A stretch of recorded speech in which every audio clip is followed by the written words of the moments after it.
Vous écoutez un message enregistré à l'église CVV Paris. Pour plus d'informations, visitez notre site internet cvvparis.fr. On est dans une série qu'on a nommée « À table ». Et je vais juste vous dire, à chaque fois qu'on se réunit en tant qu'anciens pour se demander qu'est-ce qu'on va prêcher dans la prochaine saison, je dois confesser, moi, ça va me donner des cheveux gris, ce sujet. Parce qu'à chaque fois, c'est un peu le stress, ou juste de se dire, mince, qu'est-ce qu'on va dire? Qu'est-ce qu'il faut... Enfin, c'est quoi ce que tu veux, Seigneur, pour cette prochaine saison? Est-ce qu'on prend juste un livre? Est-ce qu'il y a un thème? Et c'est vraiment un moment, en tout cas pour moi, qui me défie parce que tu peux pas inventer, quoi. Il faut vraiment recevoir de Dieu. Mais la bonne nouvelle, c'est qu'à chaque fois, Dieu, il nous dit quelque chose et Dieu, il nous inspire un sujet. Et on était en retraite d'anciens et justement, ce thème de la table, on l'a vraiment reçu lors d'un moment de prière ensemble. Et ce que je veux vous dire, c'est quand Dieu, il donne comme ça une direction, par exemple sur une série de prédications, c'est un peu de la responsabilité de tout le monde de rentrer dedans. C'est pas juste les anciens ou les responsables, ils font un truc, ils vont prêcher pendant 6 semaines dessus et puis après on passe à autre chose. Mais là, Dieu, il est en train de donner une direction à CVV qui est qu'on veut vivre la famille et les relations en dehors du dimanche matin uniquement. Il est en train de dire à CVV, vos relations, vos moments spirituels, l'hospitalité, vous allez la pratiquer. Oui, le dimanche matin, avec le petit-déj, etc., mais surtout aussi en dehors du dimanche matin. Et c'est pas juste un thème qu'on doit vivre pendant 6 semaines, c'est un thème qu'on doit continuer à vivre après. Enfin, je dis on doit. Que Dieu nous invite à prendre cette direction, parce qu'il y a des merveilleuses bénédictions dedans. Et ce thème de la table, on l'a décliné de plusieurs manières, on a prêché dessus, on a fait le week-end d'église, on a fait aussi des cultes avec des brunchs au milieu de la salle. Il y a quelques semaines, on a fait une soirée œnothéo, où il y avait une dégustation de vin faite par un œnologue, et puis il y a eu le partage de la parole. Il y avait des non-chrétiens qui étaient là pour entendre ça, c'était vraiment super. Il y a aussi, je sais, le pôle accompagnement qui lance Happy Hour, qui est discuté d'un livre biblique autour d'une bière ou d'un coca, pour ceux qui préfèrent. Et voilà, c'est pas juste, ce que je veux dire, c'est que c'est pas juste une série de prédications, c'est une direction que Dieu y donne. Et quelque part, faut qu'on saisisse ça et qu'on rentre tous dedans. C'est ça mon invitation. Alors, un des moments à table les plus marquants, c'est les tables de mariage, n'est-ce pas? Et ceux qui ont participé à Eunothéo, ils remarqueront que je reprends certains éléments de ce que j'ai pu partager à la soirée. Mais c'est quand même, vous inquiétez pas, il y a d'autres choses, ne partez pas. Mais les mariages, bien sûr, ce sont des moments où il y a des magnifiques tablés, mais aussi des moments de stress, n'est-ce pas? Il y a des événements pendant les mariages.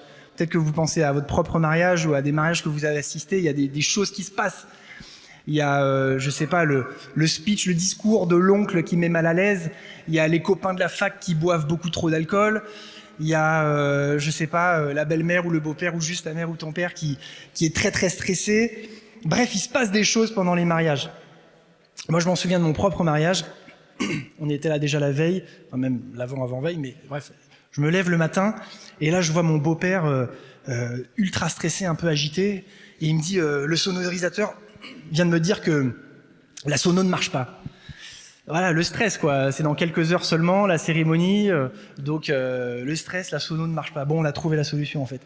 Mais ça, c'était un petit événement. J'étais à un autre mariage où donc, je connaissais les deux. Et le gars, il n'avait pas préparé ses vœux. Oh, c'était juste gênant. Franchement, Lionel, prépare bien tes vœux, s'il te plaît. Ouais, c'est bien, je lui rappelle. Et il a juste improvisé ses vœux. Et on pourrait croire un peu à la Hollywood, t'improviser des trucs. Pas du tout, c'était juste gênant. On regardait tous nos chaussures. Et j'étais à un autre mariage, ah oui, voilà, où le marié, il avait bu beaucoup d'alcool, et il a fait un discours à sa femme, quoi.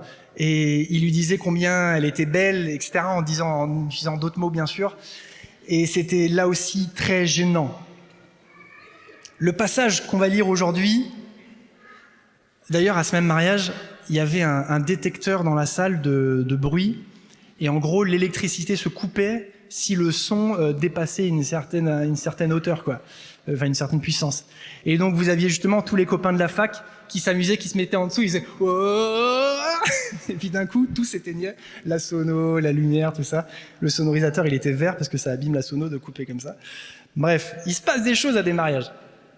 Et là, j'aimerais vous partager une histoire où il s'est aussi passé quelque chose dans ce mariage. Ce sont bien sûr les noces de Cana.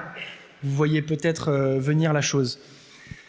Et ce passage, il me tient particulièrement à cœur parce que justement, en mariage, c'est mon beau-père qui était le matin tout agité, mais après très calme pour prêcher, qui a prêché sur les noces de Cana. Donc ça tient une place chère dans mon cœur. Et chez moi, j'ai une réplique du tableau de Véronèse, Les noces de Cana. Une réplique, un poster, quoi. Et j'aime beaucoup ce tableau. au Louvre, il est très très grand, le tableau. Il fait plus de 6 mètres sur 9 mètres, plus grand que mon appartement.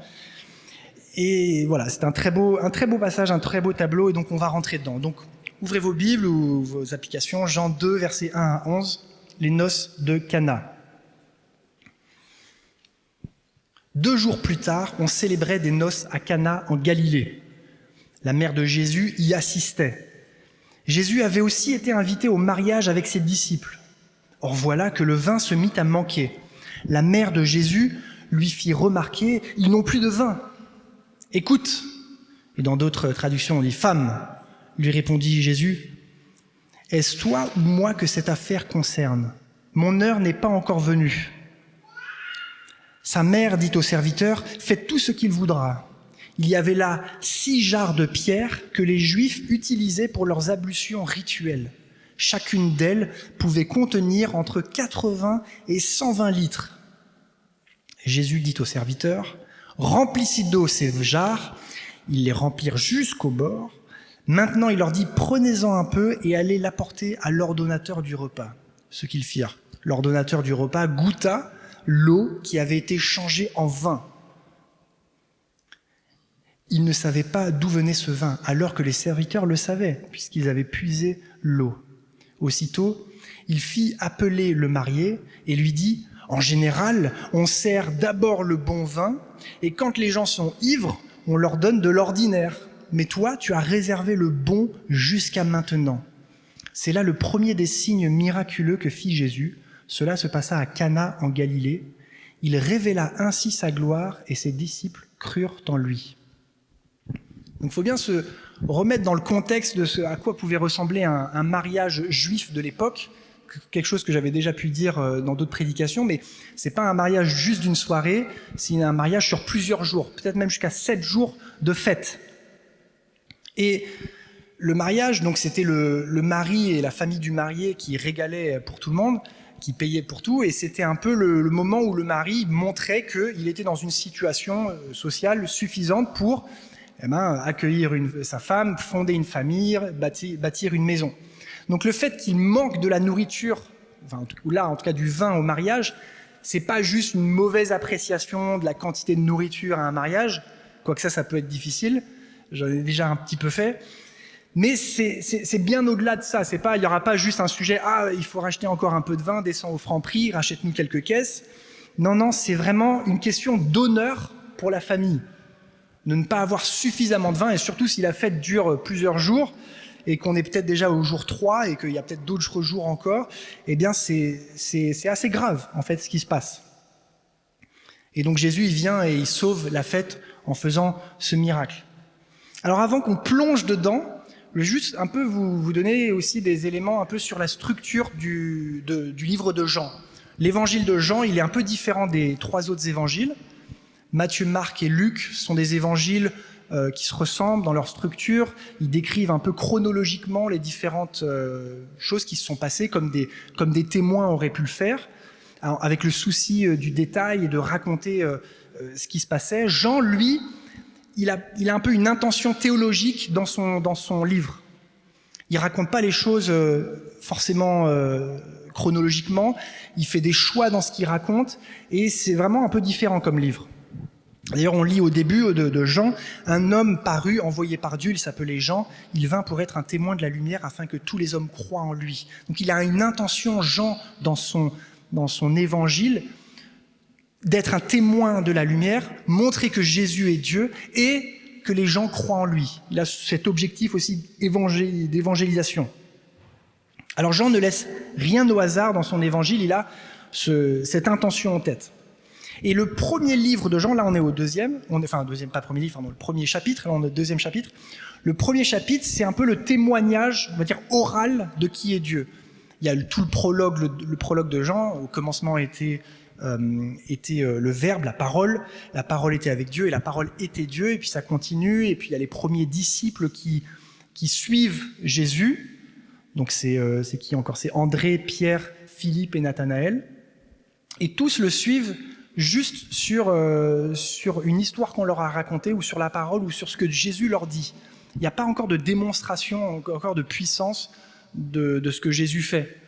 D'ailleurs, quand Jésus voit Nathanaël et qu'il le rencontre pour la première fois, Jésus lui dit « Je t'ai vu quand tu étais sous le figuier ».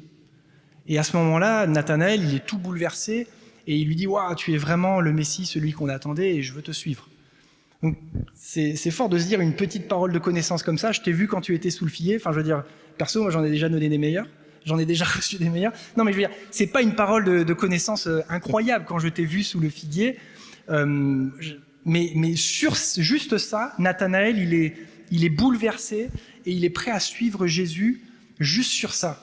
Et avant qu'on rentre dans le miracle incroyable de Jésus, il y a aussi un sujet de se dire, est-ce qu'on est prêt à suivre Dieu juste sur ce qu'il nous dit, juste sur la parole, ou juste sur ce que d'autres personnes nous disent? Des fois, on veut vivre, on l'a dit, on attend un miracle dans notre vie, et on attend quelque chose de bouleversant dans notre vie, mais est-ce qu'on est prêt déjà à aligner sa vie et à le suivre et à dire, oui, tu es celui qu'on attend, je te suivrai, juste sur la base de la parole de Dieu, sur quelque chose qui nous dit qui n'est pas si incroyable que ça. C'est quand même une parole de connaissance, c'était chouette, mais il y a des choses beaucoup plus incroyables que Jésus a faites. Bon, et là, on rentre dans le chapitre 2, et c'est le début de 7 miracles que Jean appelle des signes miraculeux. Donc l'eau changée en vin à Cana, la guérison du fils d'un officier, la guérison du paralytique paralysé depuis 38 ans, Jésus qui marche sur les eaux, voilà, la guérison d'un aveugle-né et la résurrection de Lazare. Bon. Donc les noces de Cana, le premier des 7 signes. Et c'est le début du témoignage en action de qui est Jésus. Alors si on est un peu attentif, on remarquera que dans cette histoire, on connaît, il y a très peu d'informations sur le mariage en lui-même. On sait que c'est à Cana, mais on ne sait pas qui se marie, on ne sait pas qui est la mariée, qui est censée être quand même le centre de l'attention, on ne sait pas qui sont les familles, on ne connaît pas grand-chose en fait. La seule personne qui est mentionnée, c'est Jésus. Et il y a aussi Marie qui a une place importante dans ce passage, on en parlera aussi de Marie.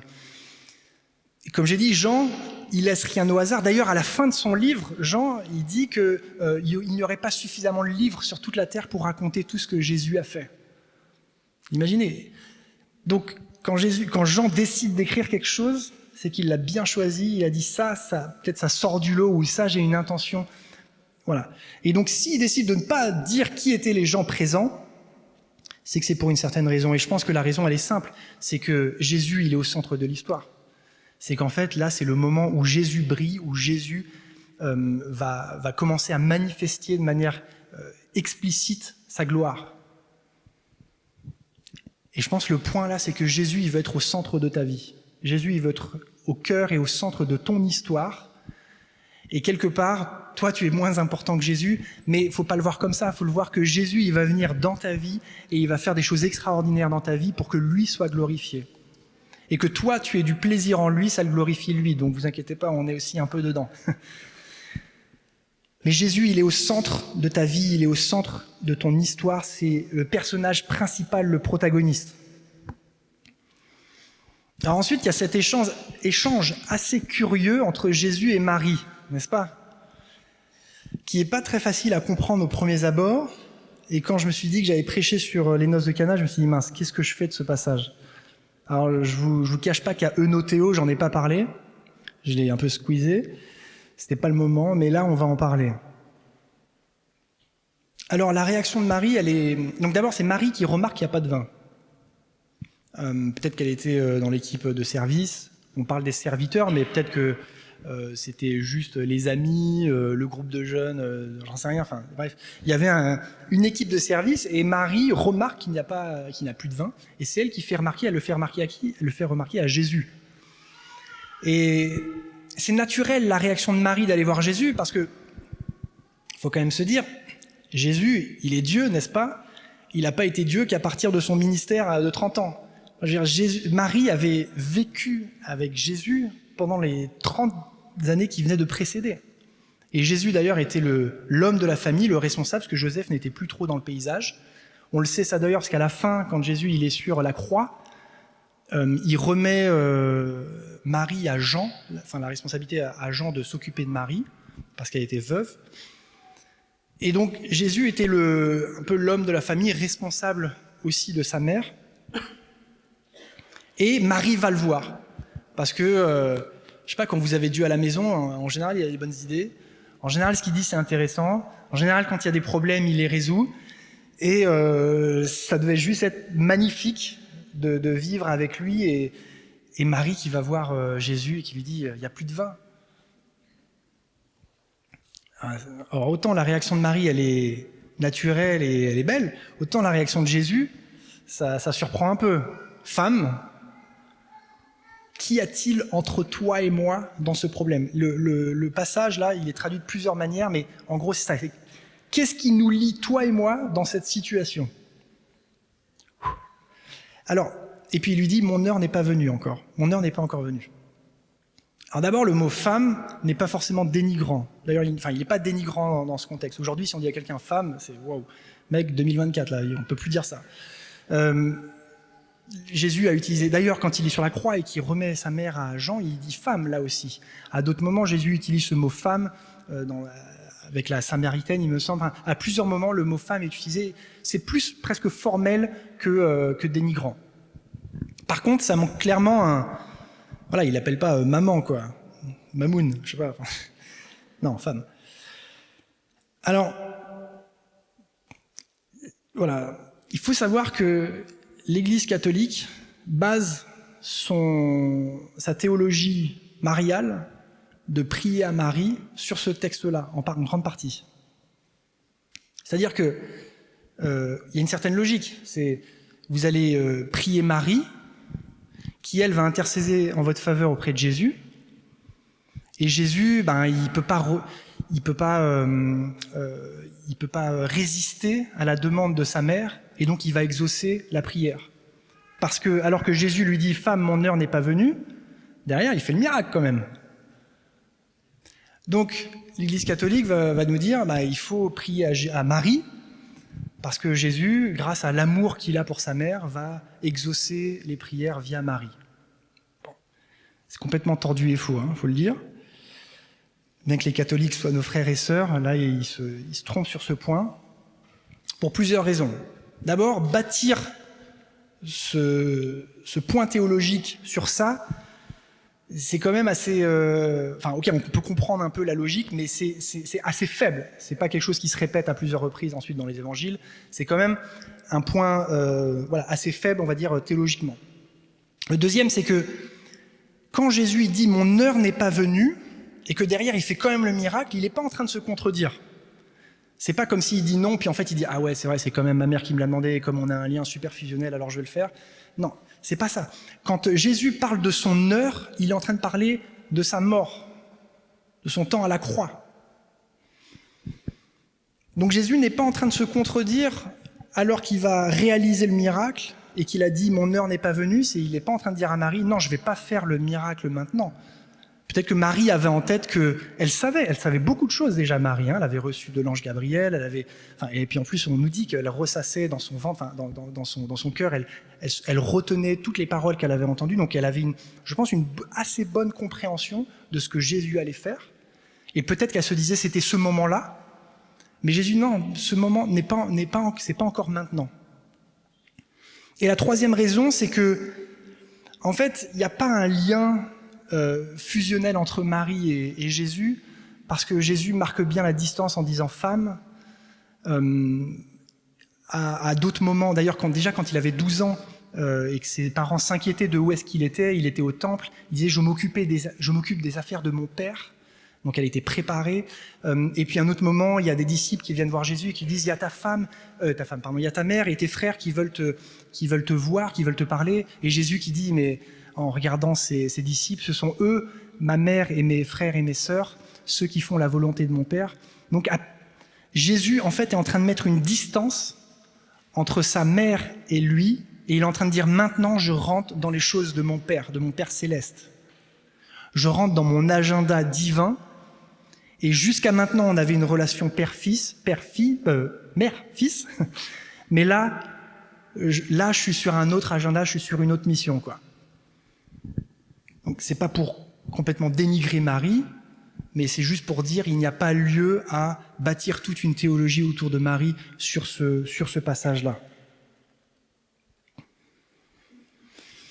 Alors, ce que j'aime aussi dans ce passage, c'est que le miracle de Jésus, il est dans un contexte qui n'est pas religieux. Bon, c'est un mariage quand même, mais je veux dire, il n'est pas au temple, c'est pas un jour de Shabbat, c'est pas avec des chefs religieux, c'est dans un contexte tout à fait commun d'une fête dans cette ville de Cana. D'ailleurs, je ne l'ai pas dit, mais Cana, c'est un peu dans la banlieue de Nazareth. Donc c'est à 7 km de Nazareth, là où Marie et Jésus étaient. Et c'est d'ailleurs pour ça, probablement, qu'ils sont invités. Ils se connaissent. Hein, c'est pas très loin. Il y a des petites villes aussi. Je ne sais pas combien il y avait d'habitants, mais c'est pas des millions. Hein. Donc ils se connaissent. C'était peut-être même des membres de la famille. Mais voilà, on est là dans une fête de village, un mariage. Et Jésus, il intervient dans un contexte qui n'est pas un contexte religieux. Et je pense que Jésus, il veut nous transmettre aussi une idée que lui, il intervient, il fait des choses, il fait des miracles, pas que dans les contextes religieux. Et pour nous, à CVV, ce que ça veut dire, c'est que, en fait, on peut vivre Dieu, on peut vivre sa présence, on peut vivre la prière, on peut vivre les miracles en dehors des dimanches matins.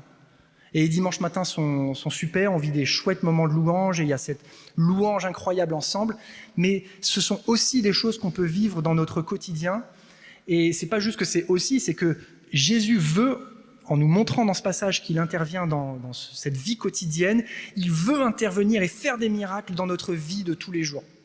Et nous, en tant qu'Église, il faut que notre stratégie pour aller toucher le monde ne soit pas basée juste sur inviter les gens à des réunions. Je trouve ça chouette à CVV, depuis tout le temps, il y a quasiment tout le temps des non-chrétiens qui viennent à nos cultes. Je trouve ça très sain et un bon signe de santé de notre Église. Mais si notre seule stratégie pour toucher Paris, c'est essayer de faire des cultes qui ont l'air bien pour que les gens y viennent et qui vivent aussi quelque chose ici, si ça c'est notre seule stratégie, je ne suis pas en train de dénigrer ça, mais si notre seule stratégie, on ne verra pas une très grande croissance. Et on ne touchera pas Paris comme Dieu nous appelle à le faire. Dieu nous appelle chacun, dans nos noces de Cana de tous les jours, à amener la présence de Dieu et amener Dieu dans ces moments-là. Je me rappelle il y a juste quelques semaines, on dînait avec Federico et Laura. On était à peine à l'apéritif. Et je ne sais plus ce que Eve-Lise a dit, mais Laura a dit, est-ce qu'on peut juste prier pour ce que tu viens de dire ? Et on a pris 10 minutes de prière entre les olives et le jambon. Et c'était, voilà, c'est ça en fait, vivre la présence de Dieu dans des moments juste informels. Je pense aussi à Veruna, qui vit des super moments dans les familles des gens, où elle amène la nourriture. Il y a juste pas très longtemps, elle a fait ça en voyant des choses exceptionnelles. En fait, on est appelé à aller amener la présence de Dieu dans nos différents endroits, pas juste à inviter les gens ici, bien que ça, ce soit aussi très bien. Alors, les jarres. Il y en avait 6 et pas 4. Je n'étais pas là la semaine dernière, mais j'ai écouté la prédication de Ludo. Et à la fin, il dit, il me fait une petite remarque. Non, il remarque que j'avais mal calculé la contenance des vins. Je ne sais pas pourquoi je pensais qu'il y avait des jarres. Je pensais qu'il n'y avait que 4 jarres, mais en fait, il y a 6 jarres. Ah, béni sois-tu. Merci. Merci. Il y avait 6 jarres qui contenaient entre 80 et 120 litres. C'est une moyenne de 600 litres de vin qui a été transformé. C'est énorme. Ça commence à faire une belle cave. Ces jarres sont vides. Et Jésus, il demande aux serviteurs du repas d'aller les remplir avant de faire son miracle. Et c'est vrai que je me suis un peu toujours demandé pourquoi Jésus, est-ce que tu vas leur demander d'aller remplir ces jarres? Tu aurais pu faire apparaître le vin dedans, ça aurait presque été même plus impressionnant. Parce que là, on pourrait croire qu'il y a un passe-passe. Mais non, il demande aux serviteurs d'aller remplir ces jarres. Et moi, quand j'étais jeune, j'étais scout. Et aller remplir de l'eau, c'est tout un truc, quoi. Vous prenez un jerrycan, Benji s'en souvient aussi, vous prenez un jerrycan de 20 litres, peut-être un dans chaque main si vous êtes assez fort, ou si vous voulez vous la raconter devant les autres scouts, filles, vous allez remplir ça, et ça prend du temps, et c'est lourd, et voilà. Donc 600 litres à aller remplir, ça a dû prendre du temps aussi, juste je sais pas comment ils ont fait ça, tirer l'eau du puits, mettre dedans, enfin c'est tout un truc, quoi. Mais les serviteurs, ils le font, ils s'exécutent, et sur la base de ce que Jésus a fait, ils le font. Et après Eunothéo, l'autre soirée, il y avait justement un des invités qui me faisait remarquer ça, il me disait, c'est fou que les serviteurs, ils ont juste obéi à ce que Jésus a dit, et en effet, ça m'a aussi un peu marqué, je me suis dit, peut-être quelle foi ou quel sens du service d'avoir juste fait ce qu'on leur avait demandé, alors qu'il n'y avait a priori pas de sens. Mais Jésus, on a besoin de vin, pas d'eau, hein, t'es au courant? Ouais. Et je pense que des fois, le Seigneur, il nous demande de faire des choses, ça n'a a priori pas de sens, mais si on veut bien être obéissant, alors il y a un miracle au bout du chemin.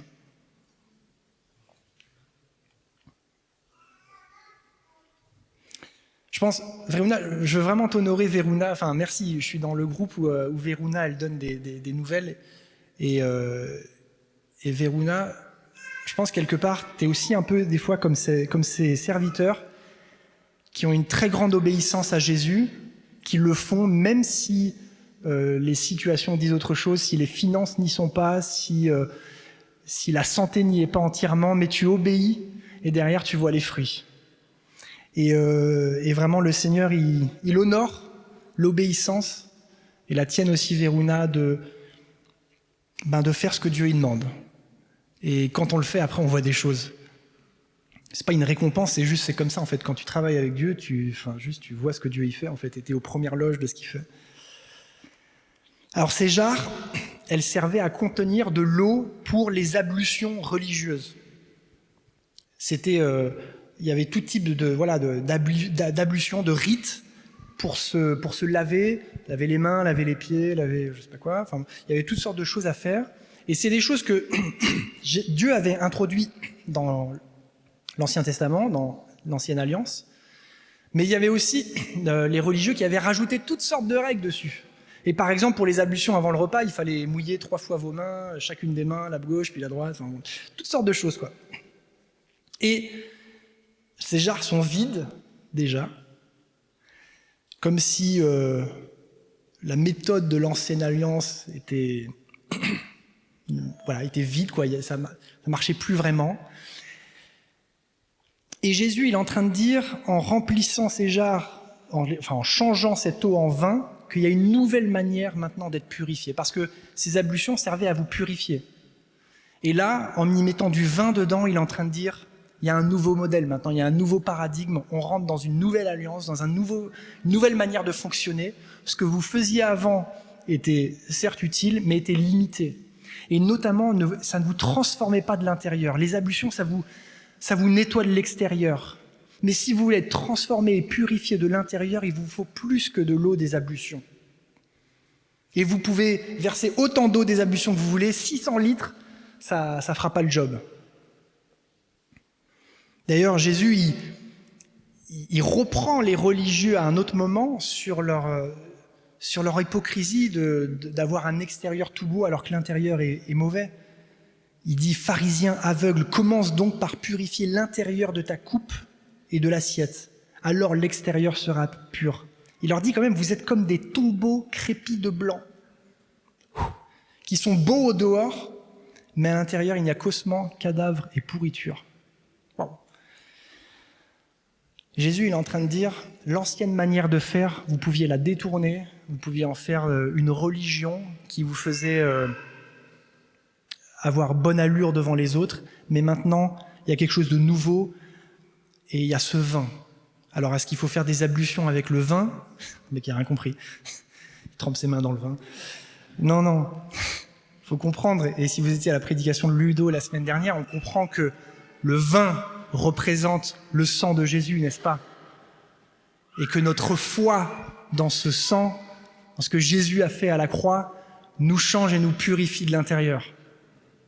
Et ça nous change, ça nous transforme. Je pense que c'est ça la grosse différence avec maintenant, c'est que maintenant, quand vous mettez votre foi en Jésus, en fait, Dieu, il vient dans votre vie et il vous change de l'intérieur. Et vous voyez, en fait, vous devenez des personnes meilleures, tout simplement. Et c'est miraculeux. Et après Eunothéo, Macarena me faisait remarquer que dans ce thème de la table, il y a aussi les noces de l'agneau. Ce qu'on appelle les noces de l'agneau, ce sera quand Jésus reviendra, les noces du mariage entre Jésus et l'Église. C'est ça. Et on ne peut pas non plus complètement oublier que ce premier miracle que Jésus fait dans ce cadre des noces annonce aussi les noces à venir quand Jésus reviendra. Alors, pour terminer, j'ai remarqué que ce miracle, il était finalement au début assez discret. D'ailleurs, on amène les jarres les serviteurs remplissent de l'eau, puis après Jésus leur dit amenez-en un peu à l'ordonnateur du repas. Ils en prennent un peu et hop, le miracle se fait là, comme ça. Il n'y a pas de moment genre, tu vois, un truc où Jésus il impose les mains, où il fait un truc. Non, le miracle, il passe hop comme ça, alors que les serviteurs sont en train d'amener le vin à l'ordonnateur du repas. Et finalement, l'ordonnateur du repas, il capte même pas qu'il y a eu un miracle. Il dit aux mariés, tiens, là tu nous sers le bon vin à la fin. En général, on fait l'inverse. D'ailleurs, si vous venez chez moi, pareil, au début, je vous donne les meilleures choses à manger. Si tu as encore faim, je te sors les pâtes de la veille, tu vois, mais je commence pas par ça et ensuite je te sors l'agneau de 7 heures, pour être dans le même thème. Donc, les seuls qui voient le miracle, ce sont les disciples et les serviteurs. Après, on peut très bien imaginer que le bruit a très rapidement couru, même dans la soirée. On a dû le savoir. Le marié, il savait pas qu'il y avait encore 600 litres de vin. Alors peut-être que pendant quelques minutes, il a pu dire ouais, je sais, je vous ai sorti le bon vin pour la fin. Mais le bruit a très certainement rapidement couru et probablement que tout le monde devait être au courant. À Cana et même jusqu'à Nazareth. Je vous l'ai dit, c'est à peine à 7 km de Nazareth. Marie et Jésus étaient invités. Ils étaient de Nazareth. Donc ce miracle s'est propagé quand il se passe quelque chose comme ça, on l'entend. Peut-être certains y voient vers où je veux aller. En Matthieu 13, Jésus il revient dans sa ville natale. Il revient à Nazareth. Je ne sais pas combien de temps après ce miracle. Bon, le ministère de Jésus, il a duré 3 ans, c'était 6 mois, 1 an et demi, 2 ans après, je ne sais pas, mais pas non plus extrêmement longtemps après. Et qu'est-ce qu'on lit quand Jésus il revient dans sa ville natale, qu'il n'a pas fait beaucoup de miracles, en fait, et que les gens n'ont pas accueilli Jésus comme le Messie. On dit, n'est-il pas le fils du charpentier, le fils de Marie? Au lieu de dire, n'est-il pas celui qui avait changé l'eau en vin? Il le replonge dans son passé, un peu son ancienne identité. Et on a tous un choix de croire en Dieu. Pour moi, c'est ça que ça veut dire. C'est que Jésus va jamais se montrer à nous de telle sorte qu'on n'a juste pas le choix de croire en lui. Parce que Dieu, il veut une relation avec nous. Il veut que nous, on ait la foi en lui. Et jamais il va venir de telle sorte à s'imposer. Et même quand on voit des miracles, peut-être qu'on peut garder l'incrédulité et dire c'est pas vraiment vrai, ou alors ou j'en sais rien, juste croire au miracle et ne pas l'attribuer à Dieu. Et donc je nous encourage à croire avec foi que Jésus veut être au centre de votre vie, veut être au centre de votre histoire, que Jésus veut vous rencontrer, mais aussi rencontrer Paris dans des contextes pas religieux. Et je nous encourage à vivre aussi ce thème de à table, pas juste entre nous, mais vivre l'hospitalité et la mission avec les gens autour de nous qui ne sont pas chrétiens. Nos collègues de travail, nos voisins, on a tous des gens autour de nous qui ne sont pas chrétiens, des membres de la famille même. Notre seule manière d'évangéliser, c'est pas d'amener les gens à l'église, ok ? Vous-même, allez faire un repas chez vous, abordez le sujet naturellement. Il ne faut pas en faire tout un plat. Et je vous encourage à croire que la nouvelle manière d'être purifié, c'est par le sang de Jésus. Je pense que certains d'entre nous, on est encore dans une ancienne manière de faire. On essaye de s'approcher de Dieu avec nos bonnes œuvres, nos bonnes actions, et on croit que c'est comme ça qu'on va gagner l'approbation de Dieu. Et en fait, Jésus, il te dit, non, maintenant, arrête avec l'eau des ablutions, maintenant, prends mon vin. Je pense que certains aussi, peut-être ils sont dans une situation où ils sont un peu comme ces jarres, ces grandes jarres de 100 litres, vides et froides. En fait, Dieu veut vous remplir aussi. Dieu veut vous remplir de son Saint-Esprit. Dieu veut vous remplir de sa présence.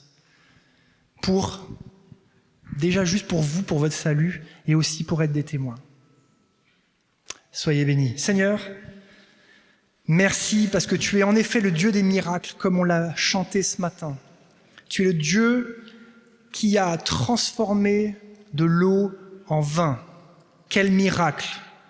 On le reconnaît et on y croit. On croit à Jésus que tu es aussi celui qui fait des miracles aujourd'hui et maintenant dans nos vies.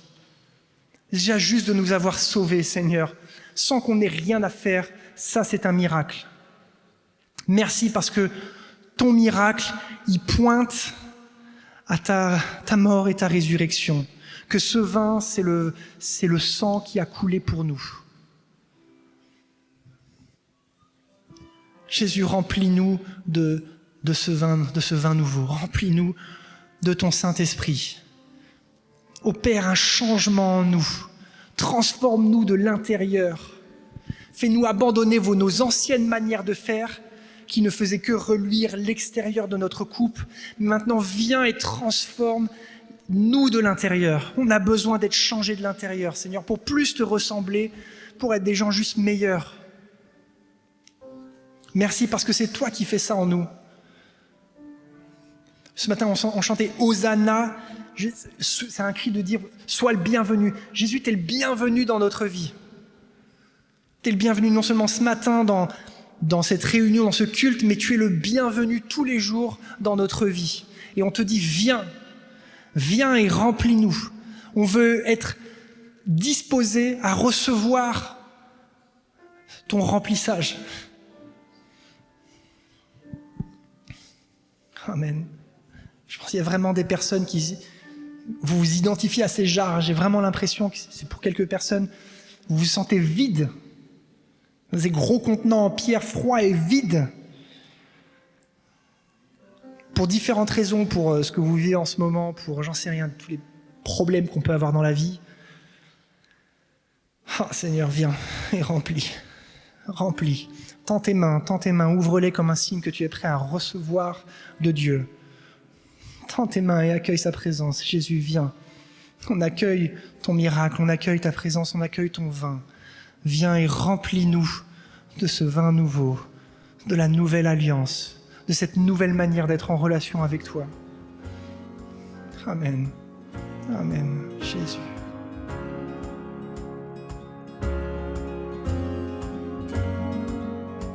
Vous venez d'écouter un message enregistré à CVV Paris. Pour plus d'informations, visitez notre site internet cvvparis.fr.